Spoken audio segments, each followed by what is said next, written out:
Good afternoon, everyone, and welcome back. This is the last, but certainly not least, session of the day. So we have a session led by Helen Olszowska, founder and managing director at Seashell Collective. So Helen will be talking to us about how to build user-centered comms. So before I hand over to Emma, and if this is your first session of the day with us, I'll just run through our house rules and any pointers.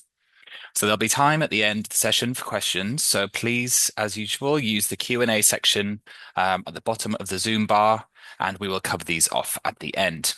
And also slides and any other resources will be made available after the event. Without further ado, let me hand over to Helen. Welcome, Helen.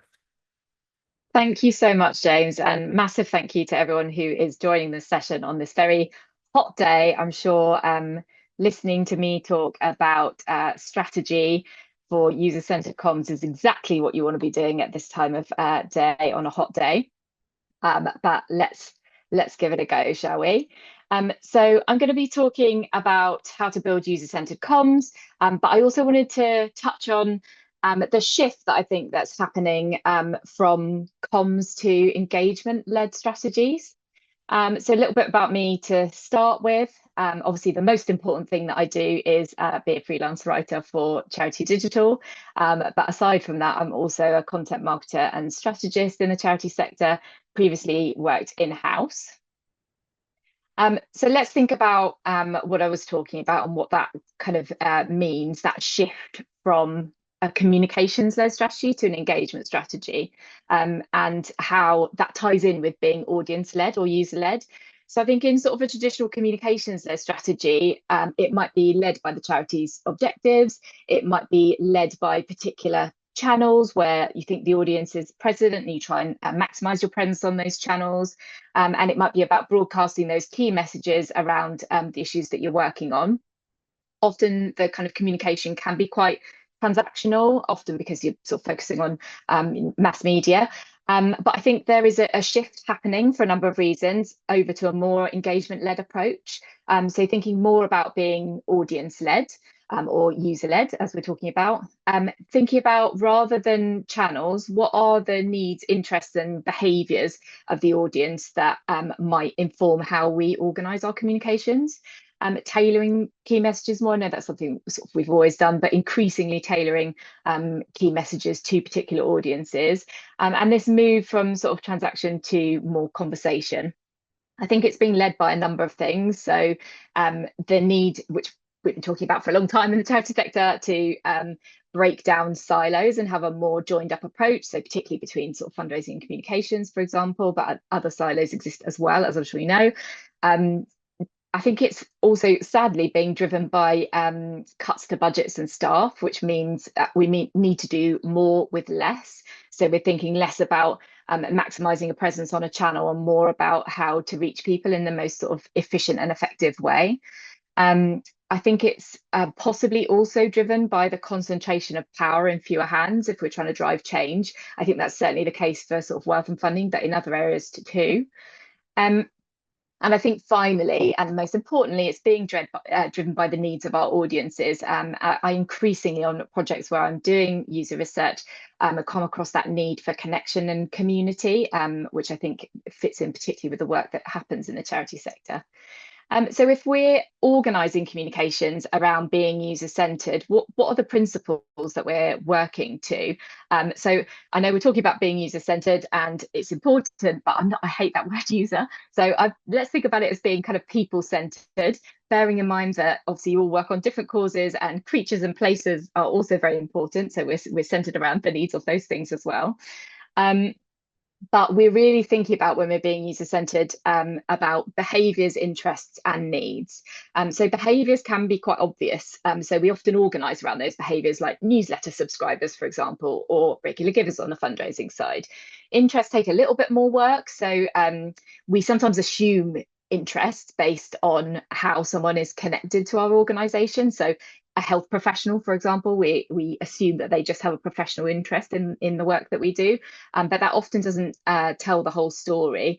So an example from the time that I was at Human Rights Watch, a lawyer was heavily involved with the work, and you think, okay, yeah, a lawyer interested in human rights principles, justice, but actually when we were organising a big outreach event, a film event, he stood up and gave an opening remarks that were all about his family and were deeply personal about his grandmother's experience of being a child bride. So what you see on the surface and what you assume to be interests aren't always the reason why someone is interested in your work and the area of interest that they have. So the thing that's really critical and where kind of always say the gold dust is needs. So it's trying to understand what the audience's needs are. And when I start to talk about this, sometimes charities roll their eyes because they're talking to audiences all the time and they know lots about them. And I absolutely believe that's true. But I might hear things like, oh, we've asked our users whether they like our website, and 92% say that they do. Or we speak to our audiences all the time, we know what they need. And that is true. But needs work in two ways. So there are explicit needs, so surface level needs that are consciously recognized and spoken about, and implicit needs that are more subconscious, unspoken motives. And there's this gap between what people say about what their connection to you and what they need from you as an organization and what they actually do. So it's how do you kind of overcome that gap? And the way you do that is to really ask about something that they've actually done with you, or something they've actually an action they've tried to take with you, so that you can talk about sort of behaviors that they've actually had rather than what they think they might do in a situation, or thinking consciously about how they feel about one of your communications channels. So there's a few tools of the trade that we can use to find those things out, sort of interest, needs, and behaviours. Surveys. They're great for when you're looking at a group at scale, perhaps within one particular channel, when you're really trying to understand those explicit needs, ask people about their interests so you can understand their multiple interest areas, and learning sort of which audiences are represented on which channels, so like demographics, for example.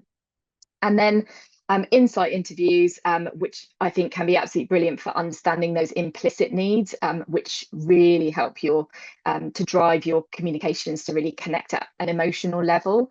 And we can also understand about barriers, for example, why someone didn't do something rather than sort of a behavior that they actually did. So, and I think alongside those, it's important, of course, to be having those stakeholder conversations with internal audiences or maybe connected audiences like volunteers who do have that deep knowledge about audiences as well. And it's that combination of techniques that I think really helps to understand needs, interests, and behaviours at a deeper level.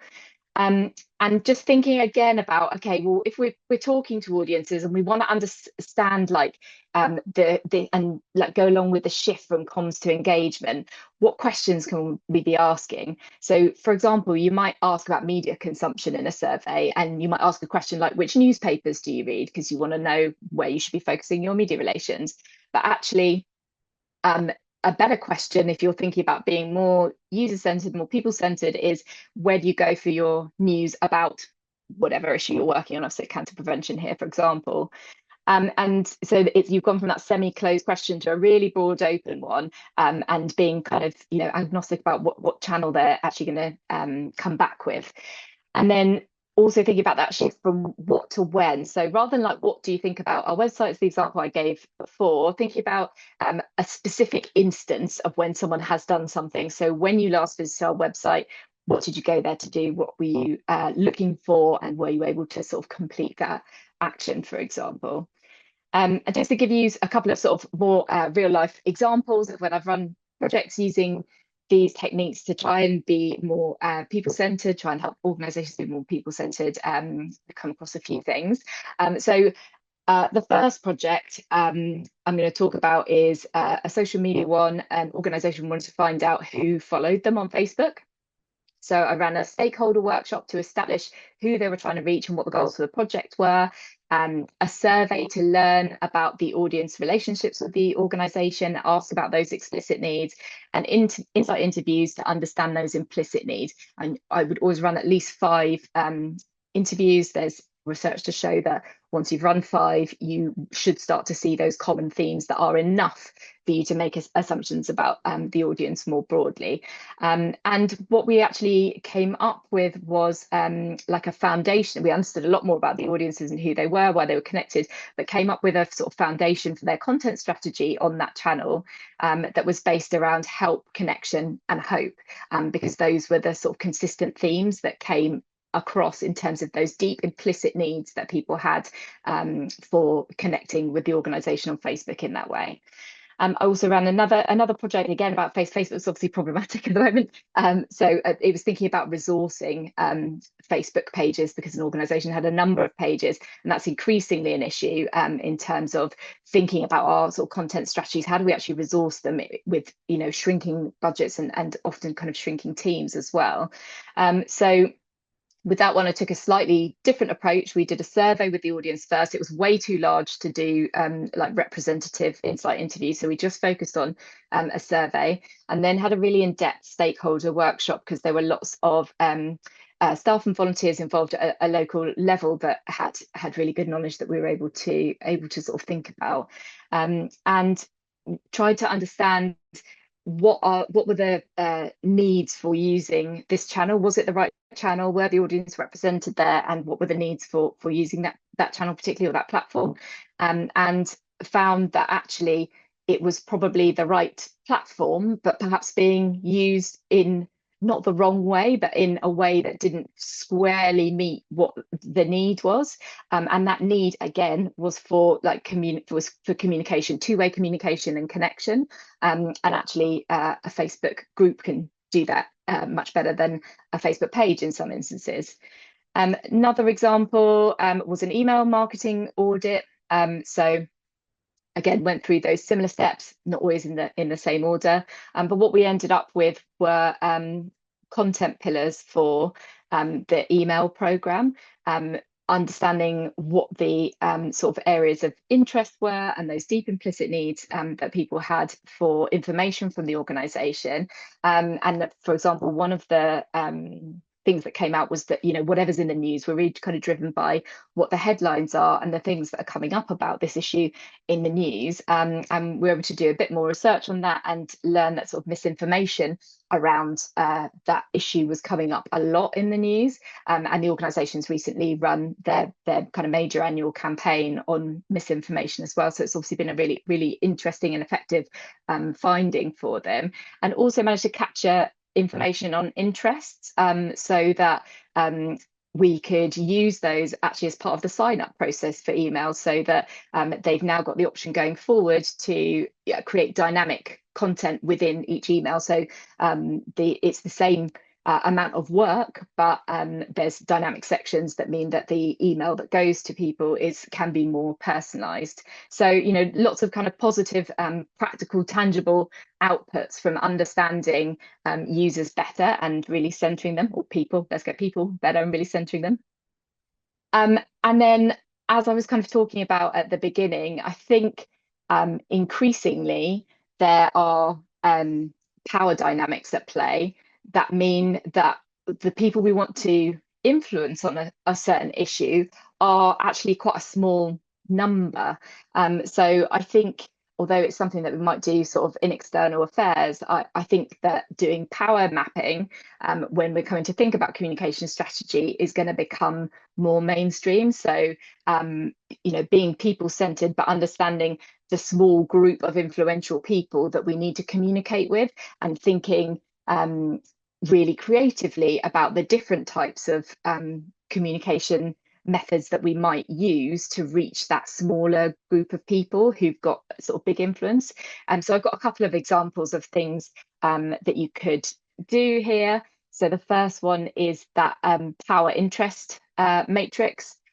So you're thinking about who has a lot of power to drive change on the issue you're working on, and who has got a lot of interest. And obviously it's that top right hand quadrant that have got a lot of power and a lot of interest that are going to be your kind of most effective audience to reach. So you're going to spend the most time kind of thinking about those. And I started to kind of put down some ideas of things you might want to do there. So it's thinking about traditionally, like marketing, you're thinking about that kind of personal selling approach, and how does that actually translate into the charity sector? So like high level meetings, for example, personal emails, it might be that you can actually get those people physically in one room for an event where you can have that face-to-face conversation with them.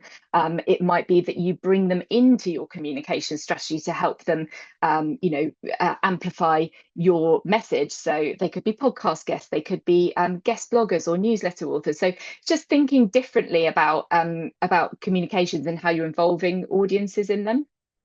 And of course, there's the other quadrants around, people that you just want to keep satisfied, who've got a lot of power but not a lot of interest. And we'll sort of come on to that in the second example with the support opposition matrix. People that you just want to monitor. So again, in that kind of engagement-led approach, it's thinking about listening as well as communicating. So actually, if we want to monitor what people with sort of relatively low power and low interest are saying about a particular issue, perhaps using like social mentions as sort of a listening technique there to understand what the online chatter is about a particular issue. And then there might be people who are, interested but don't have a lot of power to change things. Perhaps they're a bigger group, and you might be looking at some of those more sort of traditional approaches, like thinking about where you're placing stories in the press, thinking about perhaps email programs where you can keep them updated about the campaign. So yeah, again, just thinking about the size of the audience and their sort of level of involvement to help inform your strategy and get it leaning more into engagement. And again, then this sort of support opposition matrix is another way of doing it. So you're on this one, you're kind of simply mapping your audiences as to whether they are for or against whatever it is you're trying to campaign on.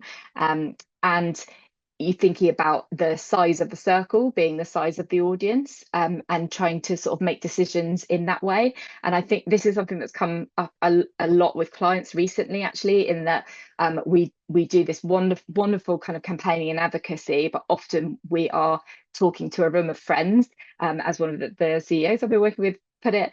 And actually, do we need to be talking to the people who are outside that room and who are not warm to that issue, and seeing if we have the opportunity to kind of change hearts and minds with communications with audiences that don't perhaps currently agree with what we're campaigning for? I don't know. Perhaps it's that group 3 in the middle that might be, wavering between for and against, and relatively easy to reach, perhaps if they're a small group. That should be the focus. But I think these are important questions to be asking in a more sort of engagement-led strategy. And then, as I mentioned before, if we're thinking more about engagement and thinking about being people-centered, it's moving from conversation, moving from sort of transaction, to conversation. So thinking about how can we listen to audiences? So we've mentioned the people, things like social listening, but also the people who are listening to your audiences online. So social media community managers, whoever is responsible for that. Thinking about email marketing responses, thinking about your supporter care team, for example. Who is it who's having these conversations day in, day out with your audiences, and actually what do they know? What are they hearing from your audiences about their needs and interests and behaviours? And I think increasingly it's also about finding those spaces where audiences can come together. So I think community is also becoming a big theme in communication strategy, because I have heard in projects that I've run, and you hear again and again about the issue of loneliness and the issue of feeling sort of disconnected and apart from your local community or a community of interest that's important to you. So I think that also can be part of an engagement-led and people-led strategy going forward, thinking about where can we provide those spaces for people to come together. That's a tough question. I don't think there are easy answers there, but I think it's one that's not necessarily going to go away. And you can see I've put here an example from the report that I also referenced at the beginning, that this is obviously based in the commercial sector, but high performing marketing teams are 1.5 times more likely to frequently reply to customers via compared with sort of underperformers. So it's not just a case of changing approach for the sake of it. It's changing approach because it really does deliver results ultimately. So a bit of a summary of what we've whizzed through today. Building user-centered comms or people-centered comms involves listening. It involves asking your audience what they actually do, not what they imagine they might do. It's thinking about the types of questions that you ask, maybe the sort of where, not which, for example, and prioritizing need over channel. It's understanding the difference between explicit and implicit needs and really trying to get to those implicit needs so that your messaging flies.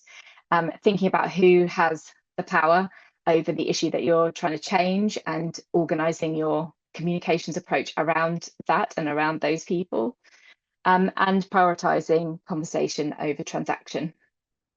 So hopefully that's brought us to just about the right time. I think we might even have some extra time for questions, but just a quick one to say I'd love to sort of keep in touch on these issues and think about them all the time. There's a QR code, because we love a QR code in the post-pandemic world, for you to sign up to my newsletter, where I talk about random things like when to wear a backless jumpsuit in relation to big comms moments in the year, and may also soon be telling the story about how I did a big report launch in Parliament and managed to get physically stuck in the turnstile on the way out. So if that's your bag, then please do sign up. But I hope that despite the hot weather, this has given a bit of food for thought about how to be more people-centered and how possibly to start making that shift away from traditional communications to more of an engagement-led approach. I will stop there, and hopefully James is going to pop back. Yes, yes, thank you so much. That was a really great session. So we have our first question in. So, how would you go about making these changes organization-wide? We feel like as a comms team, we are keen to do this, but we know that making these changes organization-wide will be more challenging as habits are ingrained. Great question.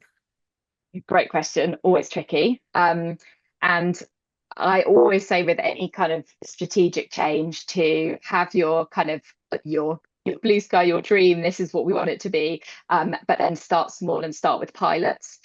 So I would probably pick a priority audience for the organization, one that's particularly current in the strategy, or that is just your priority audience anyway, and do the research. I think that's the first thing that you can do, and it is something that you can do in-house. Like talking to 5 people is not a huge undertaking, and analysing those results to try and understand those implicit needs. And I find that actually presenting that research is the thing that starts to change thoughts internally. So you can say, this is what the audience says, and this is what we think it might mean. Let's start this conversation, and then perhaps suggest, well, this is something we could pilot, using the brilliant creativity of your team to say, well, actually, this is how we could approach it from a comms perspective. And then say, why don't we try this for a month, or try it with a small group, or whatever it is, and then you'll have more results to talk about from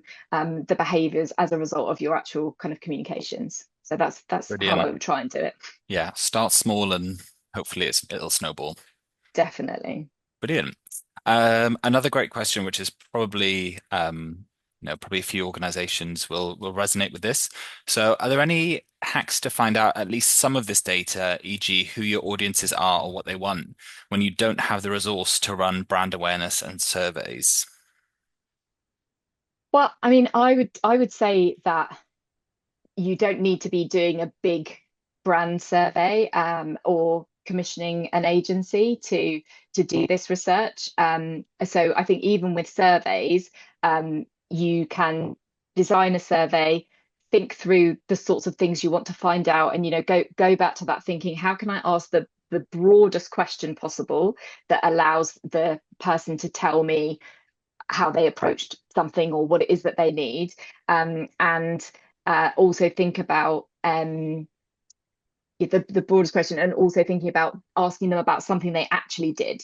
So the data you probably do have in-house is someone has I don't know, maybe someone's been on your website, or someone has following you on social media or subscribes to your email. So you know those people, and you can reach those people, and you can ask those questions. I know time is an issue. Believe me, I really do, and it's really hard to squeeze these things in. But it's again thinking about, okay, what are your priorities within comms? Who do you feel like you're not reaching right now, or you're reaching but the messages aren't landing, or you're not getting the behavior change that you want, and sort of prioritize them. But I honestly think interviews are the easiest thing to do. Just get on the phone for 15 minutes for 5 people, and you'll be surprised actually, and it really humbles me every time actually, that who is willing to show up for those conversations. I did some work with a cancer charity, and someone with stage 4 cancer was willing to show up to talk to me for 20 minutes about information on cancer prevention, because they wanted audiences in the future to get better information. I Yeah. mean, people are incredible, and they are willing to give you that information. So I think it's possible, but I know it's hard to fit these things in. I really do. And was the pipeline survey first, people saying that they're willing to have the conversation, then pick up the phone? Is that sort of the way to go about it? I think it depends on the project. Hmm. In the examples I gave, there was one where it wasn't going to be possible to get 5 people from each kind of local area that we were looking at. So the survey Hmm. approach was better.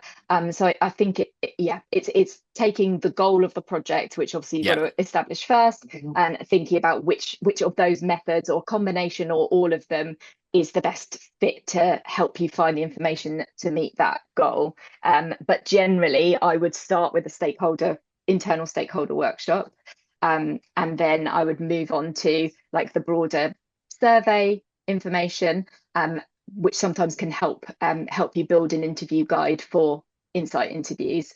Yeah, so I'd usually do it in that order, but not always, as I said in those examples. Yeah. Case dependent. Exactly. Brilliant. Audience Um, dependent. Audience dependent, yes. I think, unless anyone would like to add a last one quickly, those were great questions there. Thank you. Thanks so much. I will give it, it can take a little sec to type, so I'll give it another Yeah, few seconds just in case. I don't think there's anyone in the chat. Yeah. Yeah. Everyone's just sweating. I know you are. I'm Yeah. sorry. Everyone's thinking about the nice cold Diet Coke they're gonna have after this. They are Um, exactly, or ice cream. yeah. Okay, well, if that is it for the questions, I will just say thank you again for sharing your expertise with us, Helen. Um, and thank you all for joining us. So, just as a reminder, our next big event, Conscious AI event, is on Thursday, the 15th of October. As Helen said, we love a QR code, so there's two on screen. One for any feedback and one for signing up to our newsletters. And the link to our next event is in the chat. Um, we'll also send it out afterwards because I think there's a few more messages coming through. So yeah, please do share your feedback. It's really important to help us continually improve these events and just make sure that our events service the charity sector as best possible. Thank you all again and have a lovely rest of your day.